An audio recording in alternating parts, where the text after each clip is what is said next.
നമസ്കാരം. മലയാളി വാർത്ത ഇൻസൈഡിലേക്ക് സ്വാഗതം. സോണിയാഗാന്ധിയുടെ വീട്ടിൽ നിന്ന് പുറത്തേക്ക് വരുന്നത് കറുത്ത പുകയോ വെളുത്ത പുകയോ? ഇത് നോക്കി കഴിഞ്ഞ കുറേ ദിവസങ്ങളായി നിൽക്കുകയാണ് ഡൽഹിയിൽ പത്രക്കാർ. അവസാന നിമിഷം വരെ രാഹുൽ ഗാന്ധി KC വേണുഗോപാലിന് വേണ്ടി നന്നായി പൊരുതി. എന്നിട്ടും കേരളത്തിലെ ജനഹിതം അട്ടിമറിക്കാൻ രാഹുലിന് കഴിയുന്നില്ല. കോൺഗ്രസ് പാർട്ടി ഗാന്ധി കുടുംബത്തിൻ്റെ കുടുംബ സ്വത്താണ് എന്ന് കരുതുന്നവർക്ക് തെറ്റി. കേരളത്തിലെ ജനാഭിലാഷം മറ്റൊന്ന് എന്ന് തിരിച്ചറിഞ്ഞ രാഹുൽ ഇന്നലെ വല്ലാതെ പതറുന്ന കാഴ്ചയാണ് കേരളം കണ്ടത്.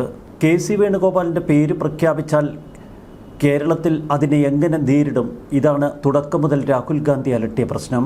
ഇന്നലെ കേരളത്തിൽ നിന്നെത്തിയ 10 നേതാക്കളോടും ഈ ചോദ്യം രാഹുൽ ഗാന്ധി ആവർത്തിച്ചു. ആരാവണം കേരളത്തിൻ്റെ മുഖ്യമന്ത്രി എന്നറിയാനല്ല രാഹുൽ ഗാന്ധി ഇന്നലെ കേരളത്തിലെ നേതാക്കളെ അങ്ങോട്ടേക്ക് വിളിപ്പിച്ചു വരുത്തിയത്. പകരം കേരളത്തിൻ്റെ പ്രത്യേക സാഹചര്യം എങ്ങനെയെന്ന് ചോദിച്ച് മനസ്സിലാക്കി. ഈ പ്രതിസന്ധിയിൽ നിന്ന് നമ്മൾ എങ്ങനെ പുറത്തു കടക്കും? KC വേണുഗോപാലിനെ അനുകൂലിക്കുന്ന 8 നേതാക്കളാണ് ഇന്നലെ ഡൽഹി നിറഞ്ഞു നിന്നത്. അവർ പറഞ്ഞു, മുഖ്യമന്ത്രിയായി KCയെ പ്രഖ്യാപിക്കുക, ബാക്കി പ്രതിസന്ധികളൊക്കെ ദിവസങ്ങൾക്കുള്ളിൽ തീരും. എന്നാൽ കേരളത്തിലെ തലയെടുപ്പുള്ള മാത്യു കുഴൽനാടനും ഷാഫി പറമ്പിലുമൊക്കെ ജനങ്ങൾക്ക് മുന്നിൽ പരിഹാസ്യരായി നിൽക്കുമ്പോൾ എത്രമാത്രം വിഷമകരമാണ് ഇത്തരമൊരു പദ്ധതി നടപ്പിലാക്കൽ എന്ന് KC വേണുഗോപാൽ മാത്രമല്ല രാഹുൽ ഗാന്ധിയും തിരിച്ചറിഞ്ഞു. കേരളത്തിലുയർന്ന പ്രതിഷേധങ്ങൾക്ക് പിന്നിൽ സതീശനാണ് എന്ന് KC അനുകൂലികൾ രാഹുലിന് മുന്നിൽ വെട്ടിത്തുറന്നു പറഞ്ഞു. VD സതീശനെതിരെയുള്ള ഒരു പരസ്യ വിചാരണയാണ് ഇന്നലെ ഡൽഹിയിൽ നടന്നത്.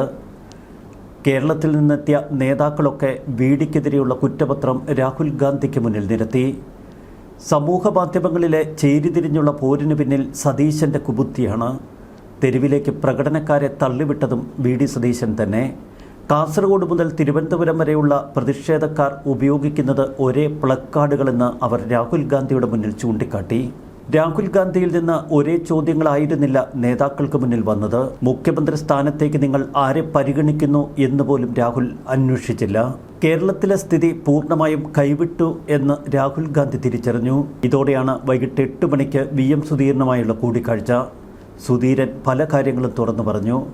കേരളത്തിലെ ജനവികാരം പൂർണ്ണമായും VD സതീശന് അനുകൂലമാണ്. സമവായത്തിലേക്ക് വേണമെങ്കിൽ രമേശ് ചെന്നിത്തലയെ അവതരിപ്പിക്കാം. VD സതീശനെ കേരളത്തിൻ്റെ മുഖ്യമന്ത്രിയായാൽ KC പക്ഷം വെറുതെ ഇരിക്കില്ല എന്ന് സുധീരനും അറിയാം. കേരളത്തിലെ സാഹചര്യങ്ങളിൽ രാഹുൽ ഗാന്ധി അസംതൃപ്തനാണ്. എന്നാൽ ഇത്തരമൊരു സാഹചര്യം ഒരുക്കിയത് ആര് എന്ന ചോദ്യം അവിടെ ശ്രദ്ധേയമാകുന്നു. ജനം നൽകിയ വിജയത്തിൻ്റെ തിളക്കം പൂർണ്ണമായും നഷ്ടപ്പെട്ടു. വിജയിച്ച MLA-മാർക്ക് പോലും പുറത്തിറങ്ങാൻ കഴിയാത്ത സ്ഥിതിവിശേഷമാണ്. വിഷമഘട്ടത്തിൽ അകപ്പെട്ട രാഹുൽ ഗാന്ധി KC വേണുഗോപാലിനോട് കേരളത്തിൻ്റെ സാധ്യതകൾ അടഞ്ഞു എന്ന സൂചന ഇന്നലെ രാത്രിയോടെ നൽകി എന്നാണ് പുറത്തുവരുന്ന വിവരങ്ങൾ. എന്നാൽ KC പൊട്ടിത്തെറിച്ചുവെന്നും കേരളത്തിലെ KCയുടെ അടുത്ത വൃത്തങ്ങൾ സൂചിപ്പിക്കുന്നു. ഹൈക്കമാൻഡ് ഇപ്പോൾ വന്നുപെട്ടിരിക്കുന്ന വിഷമഘട്ടത്തിൽ നിന്ന് പുറത്തു വരണമെങ്കിൽ തൽക്കാലത്തേക്കെങ്കിലും രമേശ് ചെന്നിത്തലയെ മുഖ്യമന്ത്രിയാക്കി ഒരു ഫോർമുല കേരളത്തിൽ നടപ്പിലാക്കണമെന്ന് ഇന്നലെ വൈകിട്ടോടെ രാഹുൽ തിരിച്ചറിഞ്ഞു. തുടർന്നാണ് KCയുമായി ഈ ആശയം പങ്കുവച്ചത്. ഒരു പ്രത്യേക ടേം നിശ്ചയിച്ച് രമേശ് ചെന്നിത്തലയെ കേരളത്തിൻ്റെ മുഖ്യമന്ത്രിയായി അവതരിപ്പിക്കുക. രമേശ് ചെന്നിത്തല നേതൃത്വം കൊടുക്കുന്ന മന്ത്രിസഭയിൽ VD സതീശന് പങ്കുചേരാൻ മടിയില്ല. 3 കാരണങ്ങളാണ് ഒടുവിൽ KCയിൽ നിന്ന് രാഹുൽ തെന്നിമാറാനുള്ള കാരണം. ഇന്നലെ വൈകിട്ട് വരെ ലീഗ് നേതൃത്വവുമായി ചർച്ച തുടർന്നിരുന്നു.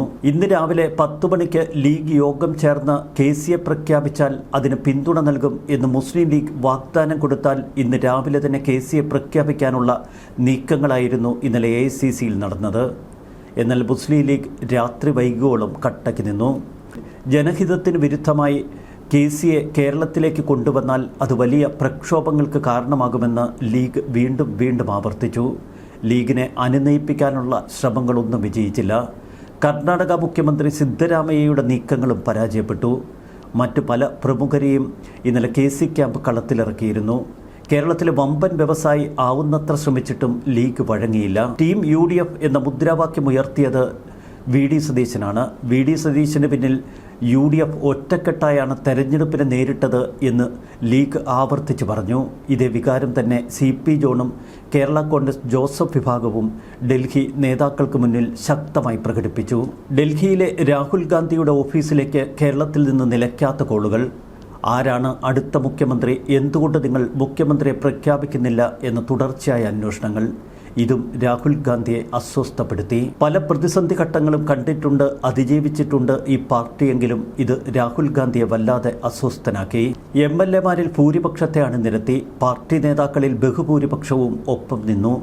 എന്നിട്ടും KCക്ക് ജനപിന്തുണയില്ല എന്ന ഒരൊറ്റ വസ്തുത തിരിച്ചറിഞ്ഞ രാഹുൽ ഗാന്ധി ഇന്നലെ വല്ലാതെ പതറി. KC വേണുഗോപാലിനെ കേരളത്തിലേക്ക് കെട്ടിയിറക്കരുത് എന്ന കാര്യത്തിൽ കട്ടയ്ക്ക് നിലപാട് ഇന്നലെ രാഹുൽ ഗാന്ധിക്ക് മുന്നിൽ അറിയിച്ചത് രണ്ട് നേതാക്കൾ, K മുരളീധരനും VM സുധീരനും. AK ആന്റണി സമവായത്തിൻ്റെ ഫോർമുലയാണ് രാഹുലിനോട് നിർദ്ദേശിച്ചത്. രമേശ് ചെന്നിത്തലയെ മുഖ്യമന്ത്രിയായി അവതരിപ്പിച്ചാൽ VD സതീശൻ അതിനെ പിന്തുണയ്ക്കാൻ സാധ്യതയുണ്ട്. മറിച്ച് KC വേണുഗോപാൽ കേരളത്തിലെ മുഖ്യമന്ത്രിയായി എത്തിയാൽ VD സതീശനെ മന്ത്രിസഭയിൽ ഉൾപ്പെടുത്തുക അത്ര എളുപ്പമല്ല. ഒരുപക്ഷെ രമേശ് ചെന്നിത്തലയെ മന്ത്രിസഭയിൽ നിന്ന് വിട്ടുനിൽക്കും. അത്തരമൊരു ഘട്ടത്തിൽ ഒരു ഉപതെരഞ്ഞെടുപ്പിൽ KC വേണുഗോപാലിന് വിജയിച്ചു വരാൻ കഴിയില്ല.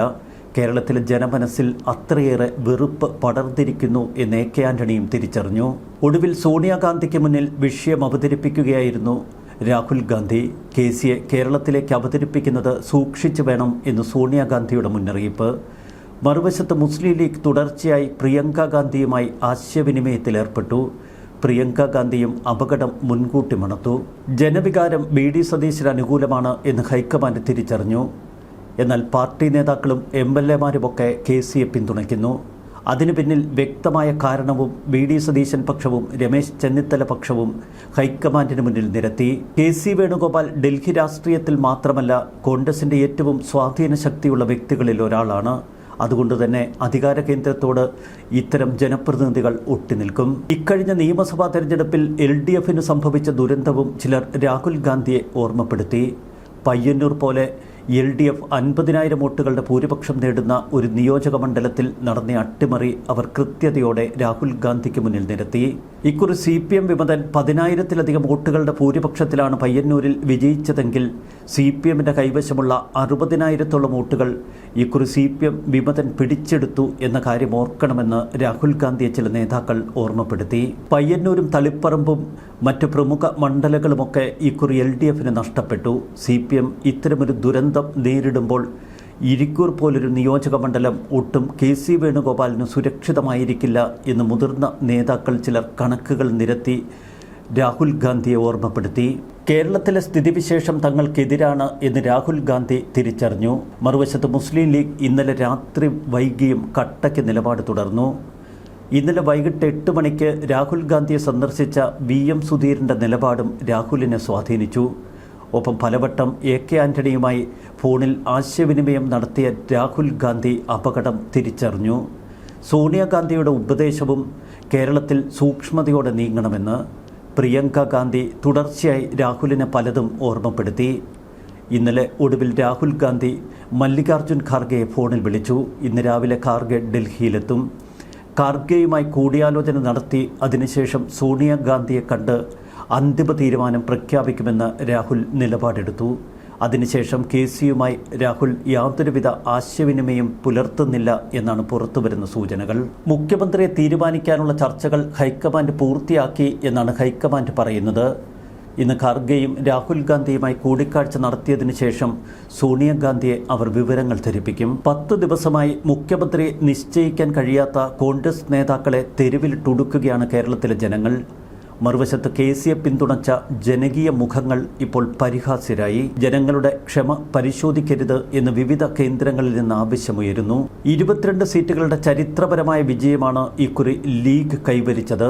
എന്നിട്ടും ഒരു വിജയാഹ്ലാദം പോലും മലപ്പുറം ജില്ലയിൽ തങ്ങൾക്ക് നടത്താൻ കഴിയാതെ വരുന്ന സാഹചര്യത്തിലെത്തിച്ചത് കോൺഗ്രസിൻ്റെ ഇത്തരം നീക്കങ്ങളാണ് എന്ന് ലീഗ് തുറന്നടിക്കുന്നു.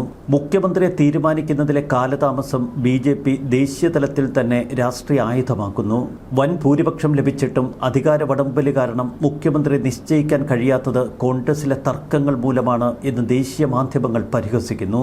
സാഹചര്യങ്ങൾ വിലയിരുത്തുമ്പോൾ ഒരു കാര്യം വ്യക്തമാണ്, രമേശ് ചെന്നിത്തലയ്ക്ക് സാധ്യത തെളിയും. ഹൈക്കമാൻഡ് ഇത്തരമൊരു നിർദ്ദേശം മുന്നോട്ട് വെച്ചാൽ VD സതീശൻ അതിനെ അനുകൂലിക്കും. ഒടുവിൽ മുസ്ലിം ലീഗും അതിന് പച്ചക്കൊടി കാട്ടും. കേരളത്തിലെ ഘടകകക്ഷികൾക്കും ഇത് യോജിക്കാവുന്ന ഫോർമുലയാണ്. രമേശ് ചെന്നിത്തലയ്ക്ക് ഇക്കുറി അനുയോജ്യമായ കാലാവസ്ഥയൊരുങ്ങുന്നത് സീനിയോറിറ്റി തിയറിയുടെ അടിസ്ഥാനത്തിൽ മുഖ്യമന്ത്രി സ്ഥാനത്തിനായി സതീശൻ പക്ഷവും വേണുഗോപാൽ പക്ഷവും വിട്ടുവീഴ്ചയില്ലാത്ത നിലപാട് സ്വീകരിക്കുമ്പോൾ ഒരു സമവായ ഫോർമുലയാണ് നല്ലത് എന്ന് മുതിർന്ന നേതാക്കൾ ആവർത്തിച്ചു പറയുന്നു. ഹൈക്കമാൻഡിലെ സ്വാധീനം ഉപയോഗിച്ച് ഇപ്പോഴും കരുനീക്കങ്ങൾ നടത്തുകയാണ് മറുവശത്ത് കെ.സി. വേണുഗോപാൽ. കെ.സിക്ക് മുന്നിലും അനുയോജ്യമായത് ഈ ഫോർമുല, ഒരു കോംപ്രമൈസ് കാൻഡിഡേറ്റ്. പ്രതിസന്ധി ഘട്ടങ്ങളിൽ കോൺഗ്രസ് പാർട്ടിക്കൊപ്പം നിന്നു. ഭരണപരിചയവും ചെന്നിത്തലയ്ക്ക് അനുയോജ്യമാണ്. എന്നാൽ കെ.സി. ഇപ്പോഴും വമ്പൻ പ്രതീക്ഷയിൽ തന്നെ. രാഹുൽ ഗാന്ധി തന്റെ പേര് വെട്ടില്ല എന്ന ഉറച്ച പ്രതീക്ഷയാണ് കെ.സി. ക്യാമ്പിലുള്ളത്. കെ.സിയെ മുഖ്യമന്ത്രിയാക്കിയതിനു ശേഷം നേരിടാൻ പോകുന്ന 2 ഉപതെരഞ്ഞെടുപ്പുകൾ, ഈ 2 ഉപതെരഞ്ഞെടുപ്പുകളും വലിയ പരീക്ഷണശാലകളായി മാറുമെന്ന് വ്യക്തം. മറുവശത്ത് എം.പിമാർ മത്സരിക്കേണ്ടതില്ല എന്ന ഹൈക്കമാൻഡിൻ്റെ പൊതു നിലപാട് തിരുത്തേണ്ടിയും വരും. ഇതേറെ പരിഹാസങ്ങൾക്കിടവരുത്തും. തൽക്കാലം ഒരു കോംപ്രമൈസ് സ്ഥാനാർത്ഥിയെ അവതരിപ്പിക്കുന്നതാണ് നല്ലത്. അത്തരമൊരു നീക്കത്തിന് ജനങ്ങളുടെ കയ്യടി ലഭിക്കും. ന്യൂസ് ഡെസ്ക് മലയാളി വാർത്ത ഇൻസൈറ്റ്.